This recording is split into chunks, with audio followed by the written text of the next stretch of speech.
Japan ने एक concept दिया है कॉस्ट ऑफ क्वालिटी। क्वालिटी जो बनाते हैं, क्वालिटी जो हम मेंटेन करते हैं, उसकी एक कॉस्ट आती है। वो कॉस्ट क्या है? वो कॉस्ट ये है कि अगर हम चीज को खराब करते हैं और 100 वाली चीज 60 की बेचते हैं, तो ये जो 40 रुपए कम हुए ये हमारी कॉस्ट ऑफ क्वालिटी हो गई ना, कि हमने बी करके बेचा, तो जो चीज 100 की बिकनी थी वो 60 की बिकी है, तो 40 रुपए हमने नुकसान किया, तो ये कॉस्ट ऑफ क्वालिटी हो गया।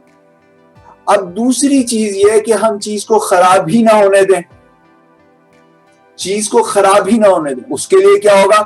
हमें अपने प्रोसेस को बेहतर करना होगा, हमें अपने स्टाफ को बेहतर करना होगा, हमें मटेरियल को बेहतर करना होगा।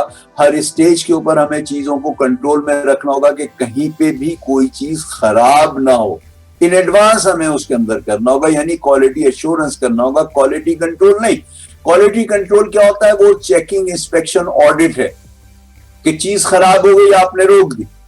क्वालिटी एश्योरेंस ये है कि चीज को खराब ही ना होने दें, उसको खराब होने से पहले ही काबू कर लें, उसको खराब होने से पहले ही कंट्रोल कर लें। जब आप अपने प्रोडक्शन को कंट्रोल करेंगे तो आपको ये जो प्रोसेस की कॉस्ट है, आपकी इंजीनियरिंग की कॉस्ट है, मटेरियल की कॉस्ट है, आपके स्टाफ की कॉस्ट है, ये बढ़ेगी ना। ये जो कॉस्ट बढ़ गई है, ये बेसिकली आपकी वो कॉस्ट है जो क्वालिटी को कंट्रोल करने के लिए, क्वालिटी को सही करने के लिए कॉस्ट आ रही है, तो ये कॉस्ट ऑफ क्वालिटी होगी। जापान इसमें ये कहता है कि कॉस्ट ऑफ क्वालिटी जो है that is free, but you have to do some of efforts. Cost of quality का ये कंसेप्ट है कि कॉस्ट ऑफ क्वालिटी जो है उसके अंदर हम ये कंसीडर करते हैं कि हम जो है चीज को खराब ना होने दें। जब हम चीज को खराब नहीं होने देंगे तो उसकी एक कॉस्ट आएगी, ठीक है ना। तो अब जो चीज हमने बी में बेचनी थी, 100 की चीज हमने 60 में बेचनी थी, 40 का हमने लॉस करना था, तो उससे वो जो उसके ऊपर खर्च करेंगे हम उसको चीज को खराब ना होने देने के लिए, तो वो इस 40 से हमारा रिकवर हो जाएगा, बल्कि कुछ प्रॉफिट भी आ जाएगा। हम बी और सी और डी क्लास की चीजें नहीं बेचेंगे या स्क्रैप नहीं बेचेंगे, हर चीज हम बेहतर बेचेंगे। तो ये कंसेप्ट है कॉस्ट ऑफ क्वालिटी का, और अल्लाह का शुक्र है मैं इसके ऊपर बहुत सारी वर्कशॉप्स करा चुका हूँ कॉस्ट ऑफ क्वालिटी के ऊपर, और अभी इसके ऊपर एक स्केड्यूल्ड है हमारे एम्प्लॉय पर ट्रेनर्स के अंदर भी इसकी है। तो कॉस्ट ऑफ क्वालिटी का एक ये नया कंसेप्ट है, ये यहाँ से समझाने के लिए, वरना तो पूरे दिन की ये होती है। सो इसके अंदर क्या है, इसका बुनियाद क्या है कि for each failure there is a root cause. कोई ना कोई वजह होती है जिसकी वजह से आपका फेलियर होता है, चाहे वो मटेरियल का हो, चाहे ह्यूमन बीइंग का हो, चाहे मशीन का हो, कोई ना कोई वजह होती है जो ब्रेकडाउन होती है या कोई डिफेक्ट आता है। तो कोई हर फेलियर का कोई एक रूट काज होता है, कोई रीजन होता है। सो काजेज आर प्रिवेंटेबल, चाहे वो मटेरियल की हो, चाहे लेबर की हो, चाहे मशीन की हो। ये काजेज वो हैं जो प्रिवेंटेबल हैं, जिसको हम प्रिवेंट कर सकते हैं, जिसे रोक सकते हैं, और प्रिवेंशन हमेशा सस्ती पड़ती है। Prevention is better than cure. उस चीज को ठीक करने के लिए अगर हमारी चीज खराब होती है तो ज्यादा खर्चा आता है, या हम सस्ता बेचते हैं तो नुकसान ज्यादा होता है ना। लेकिन अगर हम उसको ठीक करने की कोशिश करेंगे, उसको कॉस्ट को कंट्रोल में करेंगे, तो हमारा खर्चा कम होगा। तो हमेशा हमें उसको कॉजेस को प्रिवेंट करना चाहिए। सो ये बेसिकली लब्बे लबाब है कॉस्ट ऑफ क्वालिटी। अब वेस्टेजेस की इंपॉर्टेंस क्या है, क्यों इतनी इंपॉर्टेंट है वेस्टेजेस हमारी? जिन वेस्टेजेस की हम बात करते हैं वो वेस्टेजेस नहीं जिनको हम कंसीडर करते हैं। हम आगे बात करेंगे कि हम किन चीजों को कंसीडर करते हैं, किन चीजों को हम इग्नोर कर रहे होते हैं, हमें पता ही नहीं होता कि ये भी वेस्टेजेस हैं। सो इसके अंदर सबसे पहली बात ये कि ये बड़ी होती है, हमारे टर्नओवर का अमूमन 15 से 50% ये वेस्टेजेस होती हैं, जो हम रिसोर्सेज की वेस्टेजेस कर रहे होते हैं। और उसके बाद फिर ये कॉस्ट जो है, ये बहुत सारे बिजनेसेस को पता ही नहीं होता। हम उससे सिर्फ उन चीजों को देख रहे होते हैं जो हमारा स्क्रैप आता है या जो हमारी वेस्टेजेस आती हैं, हम जनरली उसको देख रहे होते हैं, बाकी चीजों को हम इग्नोर कर रहे होते हैं। तो बहुत सारे बिजनेसेस के अंदर हम अपनी मैन्युफैक्चरिंग में, हम अपनी फैक्ट्रियों के अंदर उन चीजों को इग्नोर करते हैं। So great majority of cost are associated with failure. जो फेल हो जाती है चीज, जो बेच नहीं सकते हम एज ए, बी के तौर पे बेच रहे हैं, या अप्रेजल एक्टिविटीज के ऊपर हम चेक कर रहे हैं, हम इंस्पेक्ट कर रहे हैं, हम ऑडिट कर रहे हैं, हम बार बार हमारा स्टाफ वो चीजों को चेक कर रहा है, सही है खराब है, सही है खराब है, जो खराब है उसको बी में डाल दो या उसको रीवर्क में डाल दो। सो हम हमारी बहुत सारी कॉस्ट जो है वो इसके ऊपर आ रही होती है। सो जो भी सेविंग है उसका बॉटम लाइन पे इम्पैक्ट है। बॉटम लाइन क्या है? हमारा प्रॉफिट। हमारे सेल्स में से जब हम खर्चे निकालते जाते हैं तो आखिर में क्या बचता है? प्रॉफिट। तो प्रॉफिट हमारा बॉटम लाइन कहलाता है। तो हमारा जो भी हमारी सेविंग होगी उससे हमारा ये बॉटम लाइन बढ़ेगा, हमारा प्रॉफिट बढ़ेगा। अगर हमारा बी बिल्कुल नहीं होगा, हमारी वेस्टेजेस बिल्कुल नहीं होगी, तो फिर हमारे जो है जो प्रॉफिट है वो बढ़ेगा। सो बहुत सारी से डिफेक्ट्स ऐसे होते हैं कि जो बिजनेस से टॉलरेट करता है। छोटा बहुत जो है वो कहीं बाबरी आ गई, कहीं उसके अंदर कोई बेल्ट फालतू लग गया, या कहीं छोटा मोटा स्क्रैच आ गया, कहीं कोई छोटी मोटी डेंट पड़ गया, तो बहुत सारे बिजनेसेस ऐसे हैं, या कोई और डिफेक्ट आ गया, तो बहुत सारे बिजनेसेस ऐसे हैं जो इनको टॉलरेट करते हैं, इनको नजरअंदाज करते हैं। So businesses tolerate a large number of defect, बहुत सारे डिफेक्ट्स को वो नजरअंदाज करते हैं इसके अंदर।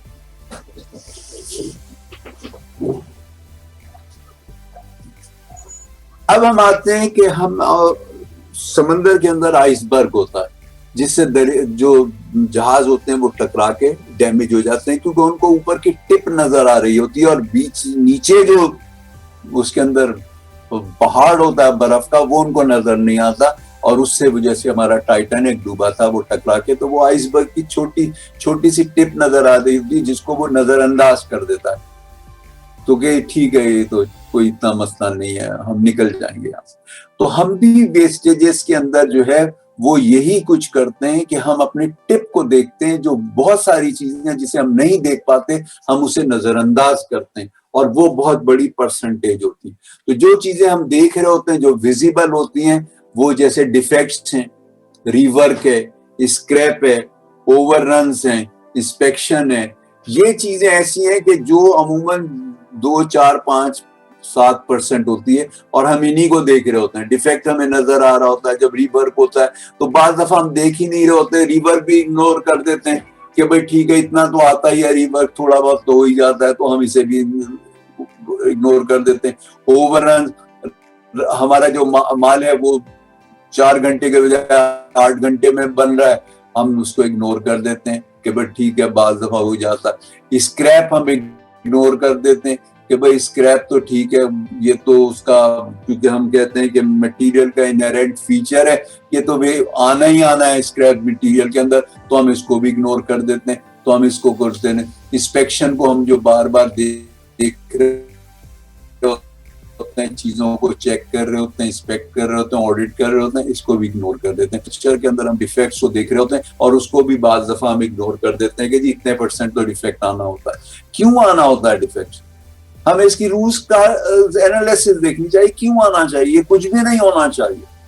हमारा दुनिया में जिन लोगों से कंपटीशन है वो इसको या तो जीरो पे रखते हैं या बराए नाम रखते हैं। इस वजह से हमें इंटरनेशनल मार्केट में हमें कंपिटिटिव एडवांटेज नहीं है, या हम माल बेच नहीं पाते, या फिर हम जो है कम प्रॉफिट पे माल बेच पाते हैं। जितना प्रॉफिट वो लोग लेते हैं, जब प्रॉफिट आपको अच्छा मिल रहा होता है तो आप क्या करते हैं, आप अपने आप को एक्सपेंड कर लेते हैं ना, आप नई मशीनें भी लगा लेते हैं, नई टेक्नोलॉजी भी आपके लग जाती है, आप एक्सपेंशन भी कर लेते हैं। लेकिन जहां पर ये चीज नहीं होती तो आप नहीं कर पाते। अब जो चीजें लेस विजिबल हैं वो क्या हैं? वो चीजें जिनको हम इग्नोर कर लेते हैं। अब उसके अंदर क्या है? Product failure in the feed, हमारा माल गया, कस्टमर ने रिजेक्ट कर दिया, हमारे माल रिजेक्ट हो गई, उसके अंदर फेल हो गई उसको, तो हम उसके अंदर भी बात दफा था कि यार थोड़ा बहुत तो चलो आ ही जाता है, तो हम इसको नजरअंदाज कर रहे थे। इसके अंदर time loss due to accident, factory के अंदर एक्सीडेंट हो गया, हमने सेफ्टी का इतना ख्याल ही नहीं रखा, हमारी जो वो बेल्ट्स वगैरह जो है उसको मशीनों के ऊपर, मोटरों के ऊपर कवर नहीं है, बेल्टों पे कवर नहीं है हमारे, तो हमारे उसके अंदर जो है हमने उसके अंदर वो लोगों को जो सेफ्टी के लिए जो इक्विपमेंट है, मास्क वगैरह, ग्लव्स हैं, वो हमने नहीं दिए हुए, गॉगल्स हमने नहीं दिए हुए, तो हमने वो नहीं दिया हुआ। अब हमने बेल्ट्स उनको नहीं दी हुई जो उसके ऊपर जो काम करते हैं उसके अंदर जो बेल्ट्स बांध के करना चाहिए वो नहीं। तो एक्सीडेंट्स होते हैं, उस एक्सीडेंट की वजह से जो टाइम जाए होता है उसकी कॉस्ट है ना, आपके वर्कर्स की भी कॉस्ट है, और फिर आपकी मशीन बंद हो जाती है ना। जब एक्सीडेंट होता है किसी डिपार्टमेंट में तो क्या होता है, मशीन बंद हो जाती है, सारे लोग वहां जाके जमा हो जाते हैं कि यार क्या हुआ, कैसे हुआ, क्या नहीं हुआ। पास अगर दूसरे डिपार्टमेंट के लोग भी आ जाते हैं तो आपकी प्रोडक्शन जो है वो उसके अंदर जाए होती है इसके अंदर। तो सो आपका ये टाइम लॉस जो है वो आपका इसकी वजह से एक्सीडेंट।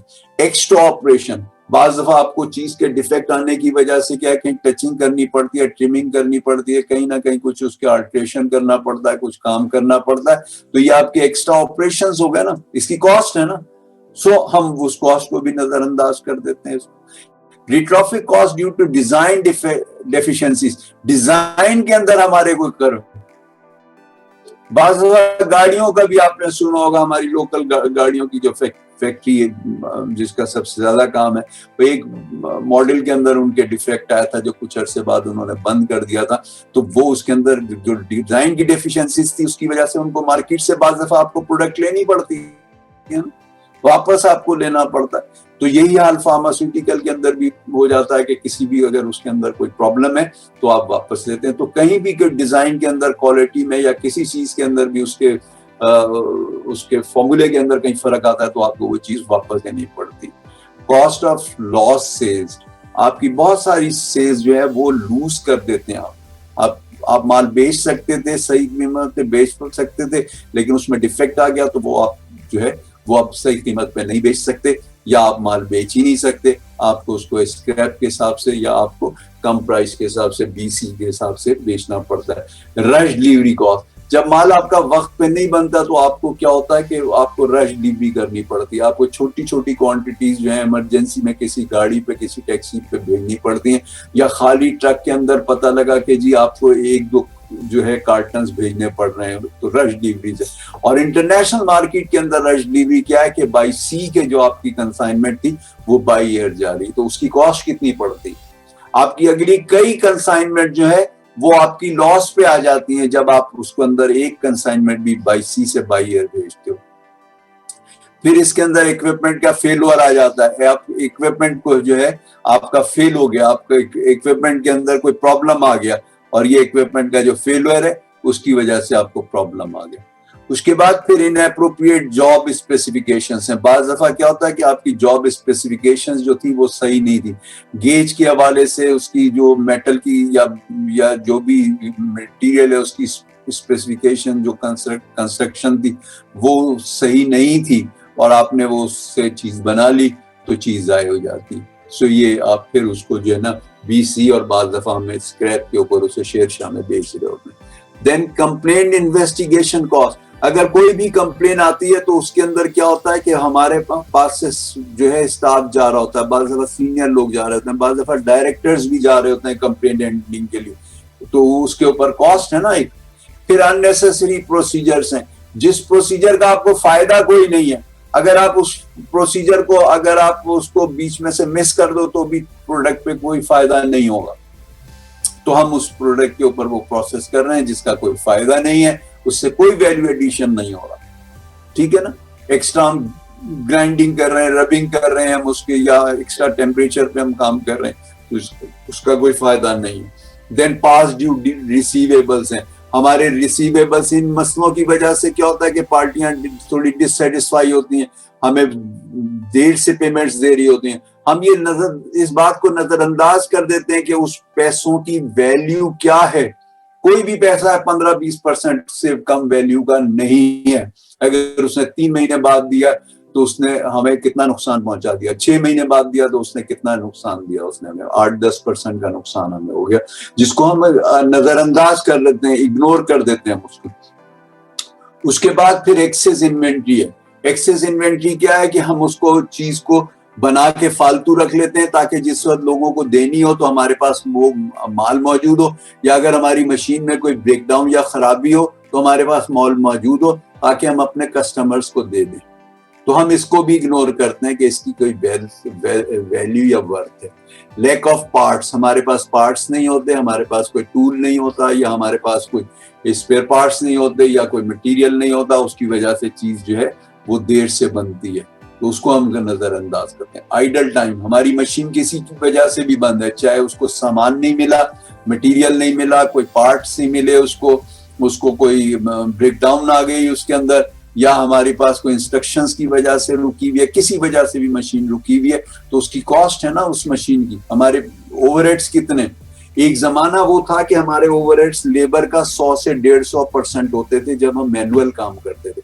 अब ऑटोमेशन की वजह से हमारी जो लेबर है उसका 1.5 से 2000% हमारा ओवरहेड है, तो हमारी लेबर से कई गुना ज्यादा कॉस्ट हमारी ओवरहेड्स की आ जाती है। तो ये आइडल टाइम की हमारी कॉस्ट। रीराइटिंग ऑपरेटर इंस्ट्रक्शंस, हम अपने ऑपरेटर को जो इंस्ट्रक्शंस दे रहे हैं उनको हम दोबारा लिख रहे हैं, उसके अंदर वो काम ठीक नहीं हो रहा था, दोबारा इंस्ट्रक्शन लिखने बैठ गए तो काम रुका पड़ा है, इंस्ट्रक्शंस दोबारा दे रहे हैं, फिर उसके बाद हम उसका फीडबैक ले रहे हैं कि जो इंस्ट्रक्शंस हमने दोबारा लिखी थी क्या आप काम ठीक हो रहा है या नहीं हो रहा। उसके बाद रीट्रेनिंग है, हम अपने स्टाफ को ट्रेनिंग देते हैं, उसके बाद फिर काम ठीक नहीं हो रहा, फिर दोबारा ट्रेनिंग दी, हमने पहली दफा कुछ चीजें इग्नोर कर दी, अब उसके बाद फिर प्रॉब्लम आने शुरू हो गए, तो हमने दोबारा अपने स्टाफ को ट्रेनिंग दे दी। तो ये रीट्रेनिंग जो है ये भी एक हमारा मसला है। सो ये बहुत सारे मसले मसाइल हैं जिसको हम नजरअंदाज कर रहे होते हैं। तो ये इतनी चीजें जो है इनको नजरअंदाज कर रहे होते हैं, जो शुरू में मैंने आपसे कहा कि 15 से 50% हम बाज दफा वेस्टेजेस कर रहे होते हैं, वो ये वेस्टेजेस हैं जिसको हम नजरअंदाज कर रहे हो। ये वेस्टेजेस वो हैं कि जिसको आपको देखना होगा, आपको अपने नजर के अंदर रखना होगा।